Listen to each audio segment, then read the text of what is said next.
Thank you so much for this opportunity. It's my privilege, my pleasure to be here with you and to see many familiar and new faces and smiling faces at that. It's a beautiful thing. So I would like to see who we have here in this room. So if you would indulge me, I have several ways for you to participate. Please raise your hand if you have women in your congregation. Very nice. Keep your hand up. Hold on. Keep your hand up if you would agree that women are very important to your church.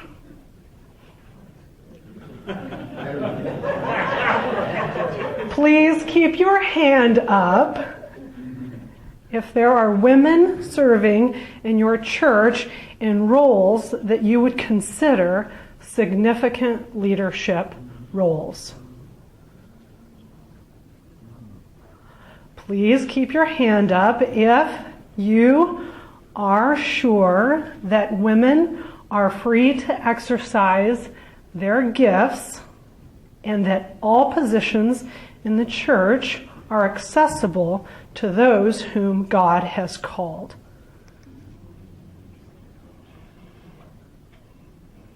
Very nice. You can put down your hands. I would like to introduce you to some women. The women that I heard stories of during my research. And just to make this clear up front, the stories are protected. Even if you thought you might know them, you don't, so forget about it. If I tell you who they are, I would have to kill you. And as some of the people in my community had tried to coerce and cajole that out of me, I said to them, even if you guessed, which you're not likely to, even if you guessed, I would have to lie to you. And you don't want your pastor to lie to you. So here are some of the stories that I heard. I heard the story of Agnes, who was in her 30s.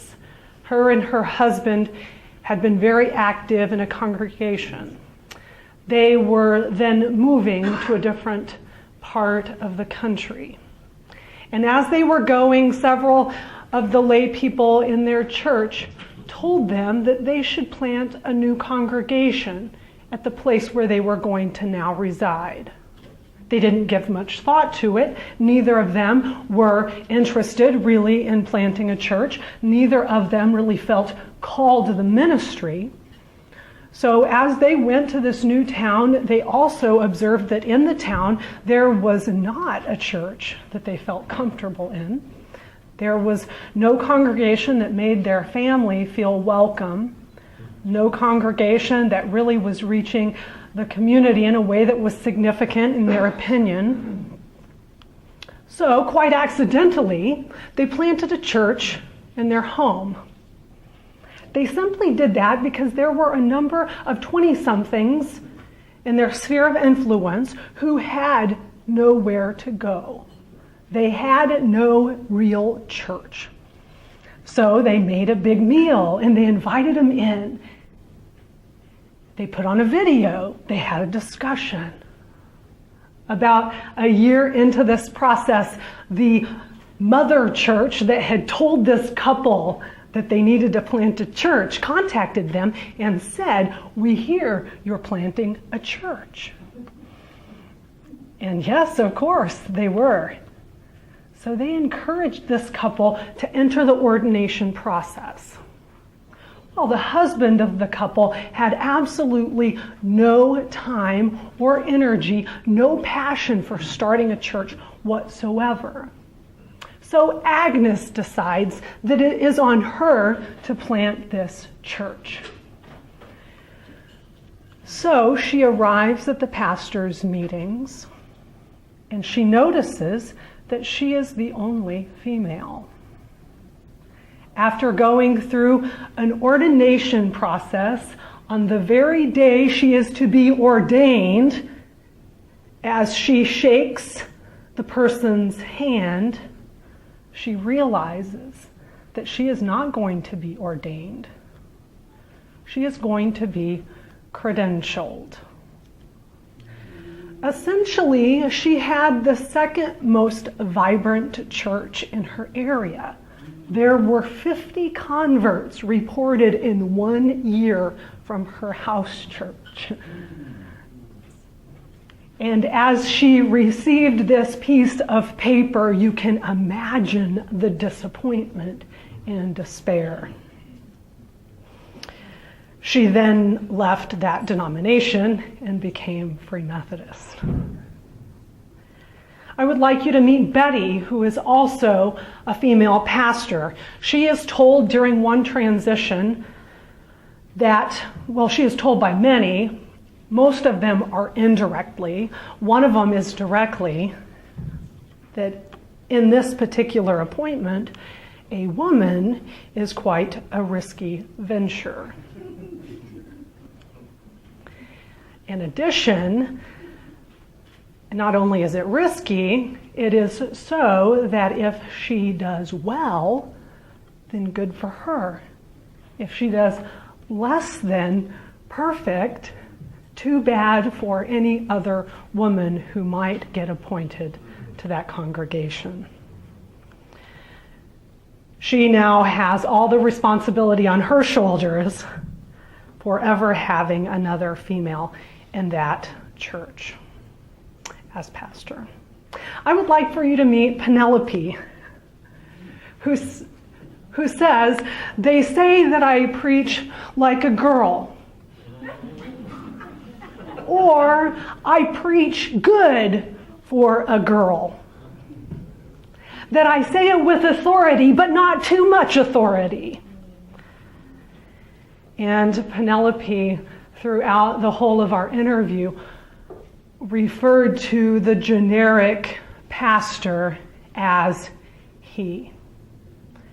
Every single pronoun she used was he. Well, the official position of the Free Methodist Church regarding women in ministry is thus: the mission of the Free Methodist Church is to make known to all people everywhere God's call to wholeness through forgiveness and holiness in Jesus Christ, and to invite into membership and equip for ministry all who respond in faith. We believe that all of our equipping ministry includes both men and women. There is neither Jew nor Greek, slave nor free, male nor female, for you are all one in Christ Jesus.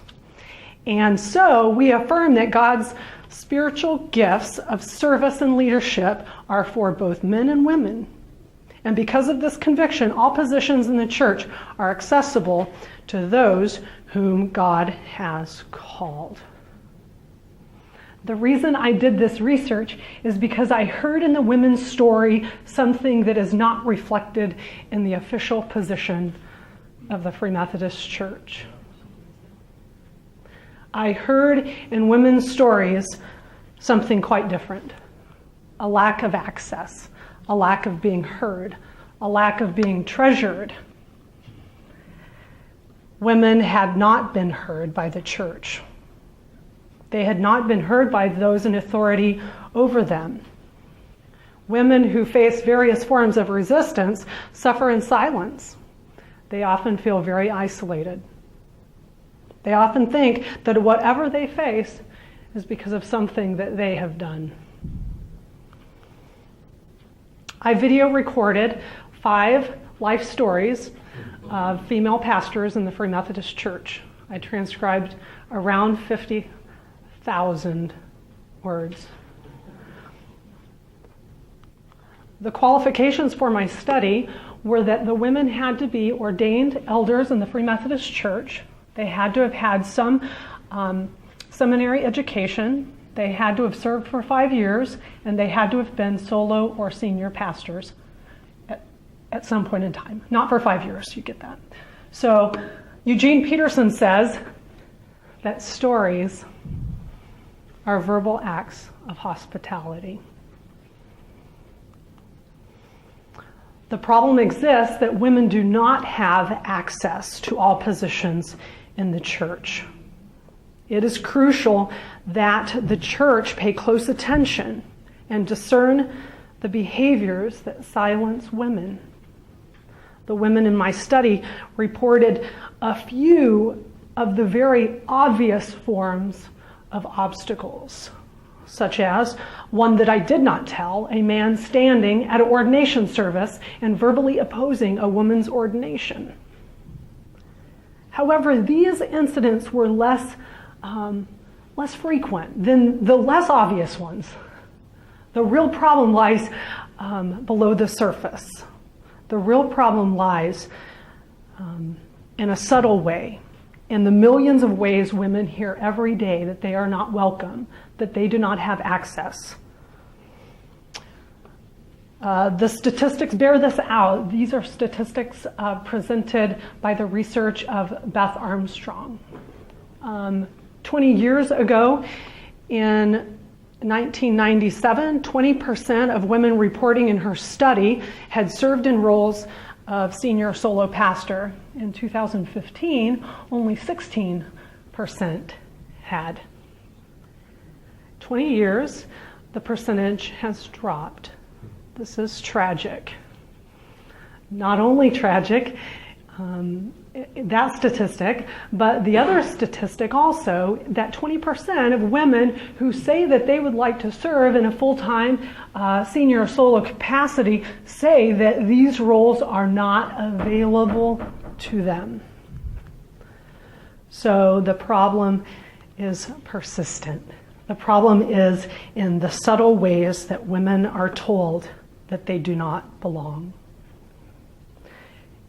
And I must say that it's both women and men that actually accidentally spread ideas that keep women handicapped in the ministry.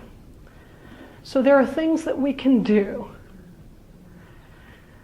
Subtle forms of resistance for women lie in a few areas. And the list is quite extensive. This is just kind of what rose to the surface, okay?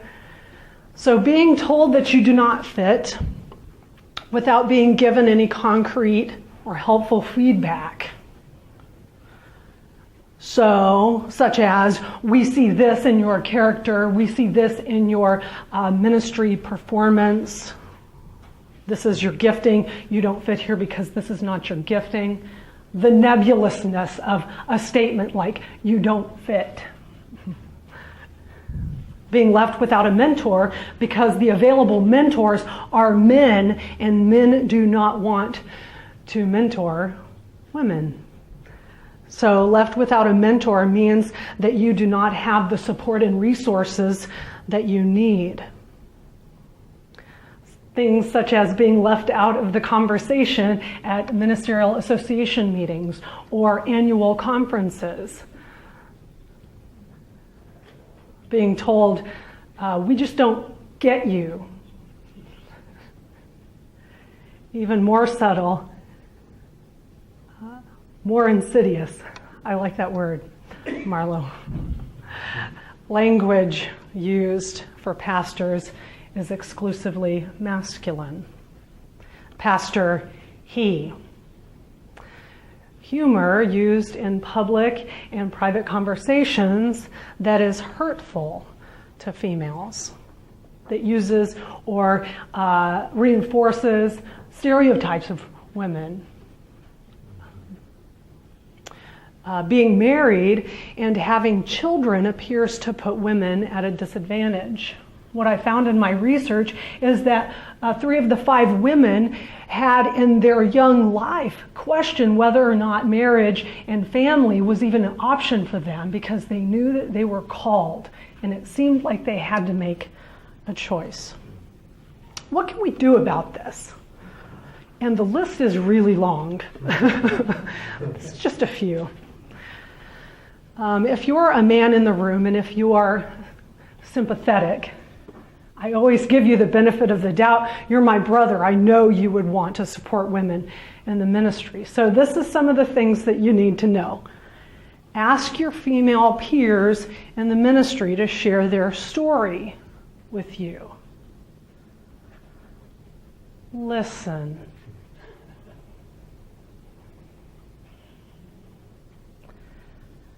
This is really important because some stories are hard to hear. As hard as they are to hear, they're hard to speak.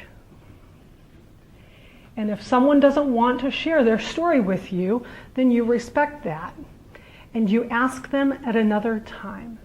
You ask them when it's time because maybe you have not built their trust yet. So you listen. Do not interrupt. Resist the temptation to become defensive. Pray. Humbly ask God for the ability to hear and see things, such as exclusive language and humor that insults women for what it is, hurtful.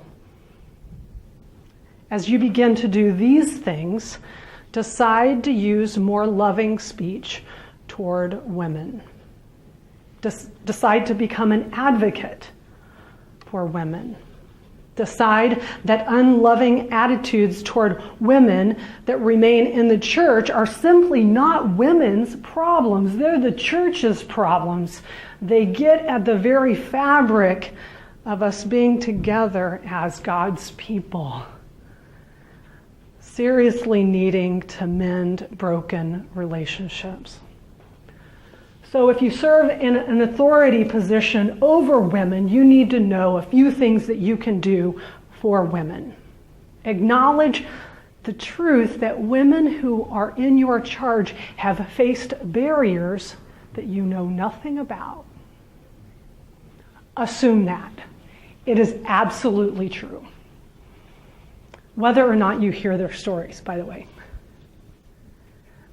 I would love for you to call forth the women under your authority who are gifted and called, and decide that you will be their champion. Decide that you will be their mentor, that you will give them support that they need. And the support that they need will look different than the men that you mentor in ministry. They will require more resources, usually, because they have barriers.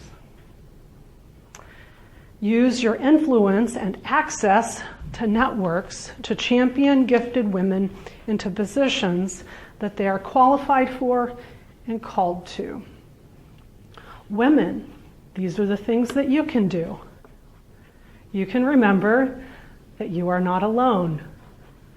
This happens to a lot of women. When you feel isolated, say to yourself, this is not true. I may feel isolated, however, I am not. You can even say, Roberta told me so, because I am now the expert.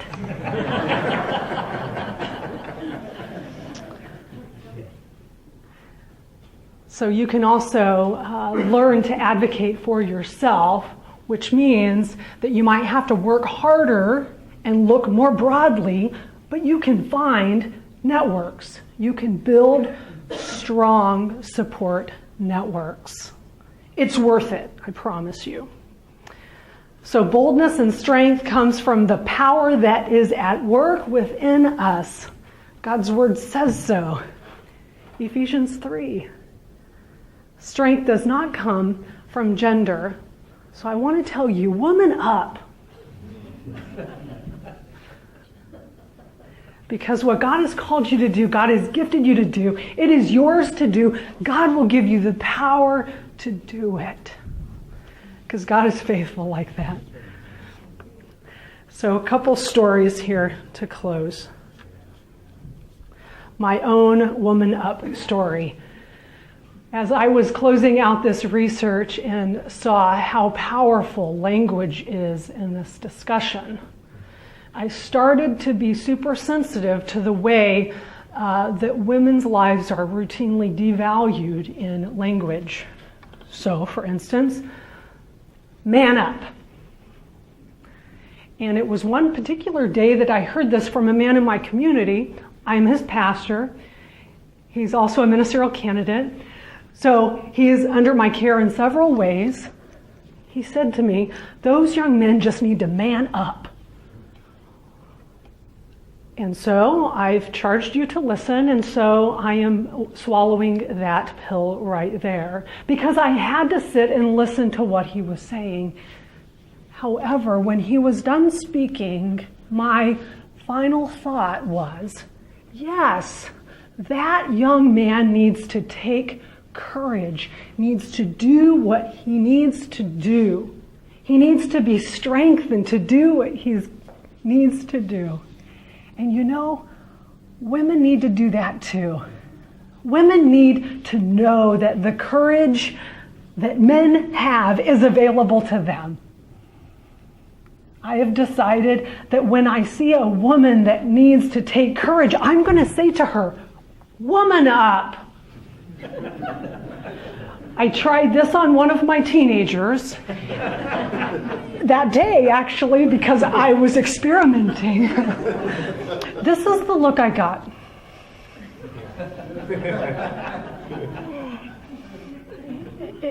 It reinforces what I'm saying, of course, because the phrase "woman up" doesn't make sense because we've told ourselves these lies about gender. What it means to be a woman is to be strong, to be assertive, to be gifted, to follow God, to do whatever we're called to do. So I would like to give you a picture also of a man. It serves as a great picture of what a male advocate looks like. So Agnes, the one that I told you about earlier, she was having a conversation with a man after church, and he says to her, I really have to talk to you. And he got very serious. And he looked her in the eye, and he said, "I can't really even articulate, but what God has done in my life through you, I had no idea what it meant for me to have a female pastor, but now that I do, I can't even put words into it, that God has spoken to you in a way that I would have never heard had it come from any other pastor. God has spoken powerfully through you." And so, about 3 weeks later, they were in a board meeting. So Agnes was there and this man was there. And there were several on the board that were complaining about changes that had been made in the church. And they were nebulous comments. No one knew exactly what the changes were. And this man took courage. He stood up and he boldly said, "I think the change you're talking about is bringing Agnes in as a pastor here. And I want you to know what God has done with her in me. The problem is not her. The problem is us." A great example of one who manned up. So for more resources and other ways to become an advocate for women, you can see in your folder there a great article by Charles Metcalf. It's Learning from My Mistakes. It has a big eraser on it. And then the resource sheet is also perhaps helpful. Thank you very much.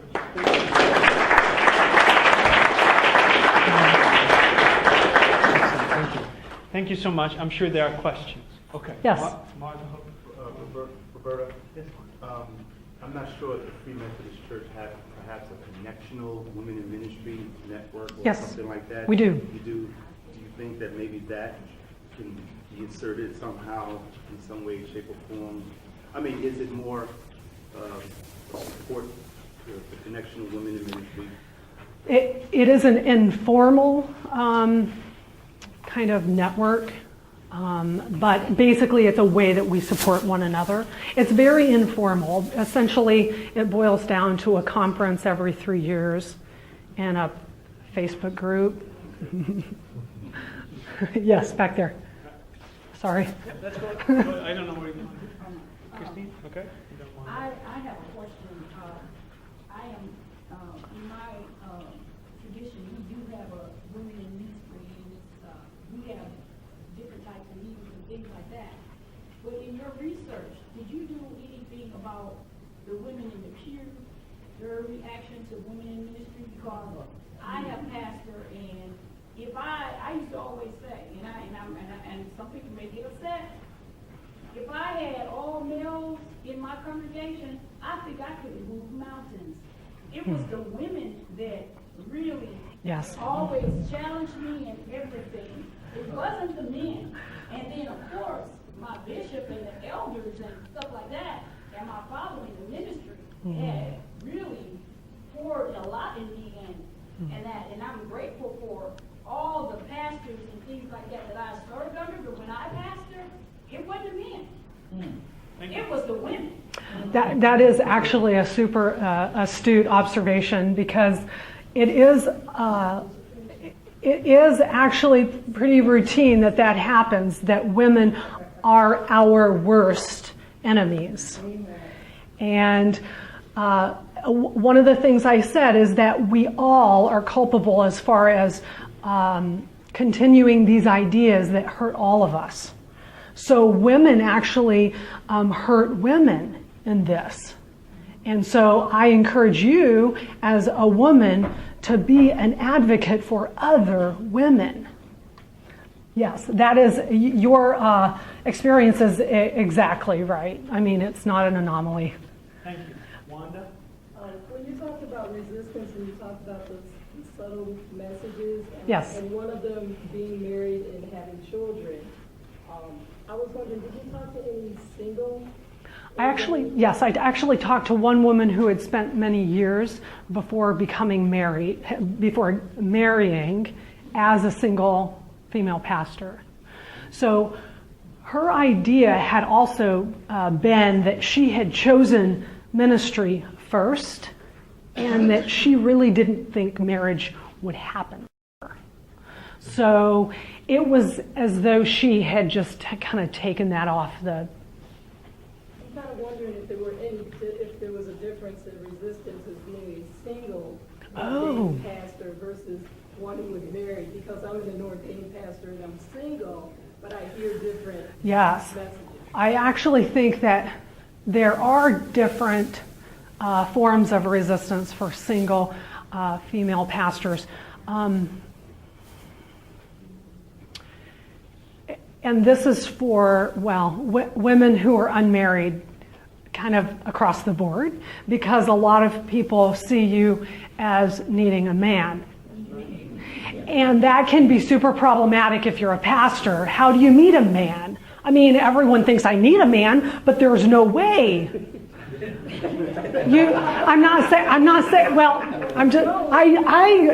I got your story. So that... I usually have to say, well, my man is Jesus. Well, we have to fill it in like, I'm married to Jesus.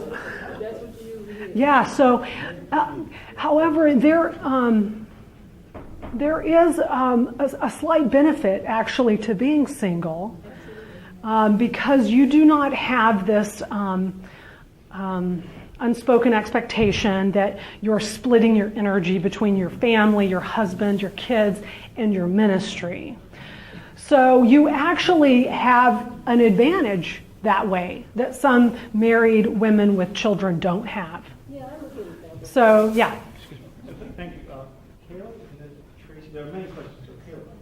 I just want to say thank you for doing this and affirm that the struggle is real within and without the Free Methodist Church. I'm ordained in the Wesleyan Church, which also loves to boast about how we were at the front edge of ordaining women, and yet I served for 9 years in a district of 50 churches that had one woman pastor of those 50. And I hope that there's a way that this story, these stories, this work can be communicated up the chain and that there can be broad buy-in because it's a cultural problem that feeds both into how men respond and how women respond. Yes. The barriers are on so many levels I can't imagine. But thank you for doing this. Thank you, Caleb. I appreciate that. Tracy? Thank you for sharing your research. Thank you. Hearing what you're talking. I was wondering if you noticed a difference when it came to age as well for women. I say that specifically because I'm a wife, a mother, a PhD student, and I teach at Roberts, right? And I am constantly dealing with, I feel like if you can't do them all perfectly, then you're utterly failing your family and what's wrong with you, you know? And, you know, but at the same time, it seems like women in ministry tend to do better when they're older and their kids have left the nest, so to speak. Yes. There's so much more judgment on Yes. women who feel like they're called and are being obedient to their call, and yet, you know, I have 2 happy daughters, but still this kind of tisk look. And I'm just wondering, in your research, if you had noticed, like, were those women that you interviewed, were any of them young? Did they start when they had young families, or do they wait until they're older to kind of eliminate some of that? So yes, your struggle is real. You are not isolated. You are not alone. Yes, one of my research participants, Agnes, had kind of that accidental call to the ministry through planting this church. And that was when her family was quite young. So I think that part of the story is also that women, statistics show that women actually discover their call slower and later, meaning that they don't have role models that show them that they can be pastors. And so they might feel that call, but they don't know what to do with it until they actually have support around them that can help them name it and pursue it, follow it, feel emboldened to take the risk, which for women to be in ministry is quite a risk. So thank you for doing what you're doing, Tracy. You deserve a medal. Thank you. Well I was then, wondering if feminist and or womenist theology had any impact on Yes, it did. relations. And I did study quite a bit about feminist thinking, and womanist thinking is very interesting as well. I so appreciate that. In the Free Methodist Church and the evangelical kind of subculture, the word feminist is sometimes equivalent to the F word. So, I mean, it might not be here at NES. I mean, we're at Northeastern. You know, you are cool people. So I'm cautious about in encouraging women to use the F word, because actually it's very appropriate in certain contexts, just like the F word is. You don't want to overuse it. You don't want to use it without people understanding your definitions. So there are ways to make that, bring that to bear on the conversation, and it is so important to bring it to bear on the conversation. So depending on who you're talking to, it would matter, right? I consider myself a feminist. However, I've only come into that probably in the last 18 months. Publicly, I would never have used that label for myself until I did this research and found that really the best definition of feminist is one who thinks all people are made in the image of God, and that we all need to embody that and own it and practice it. So until that label no longer serves us, I will be that.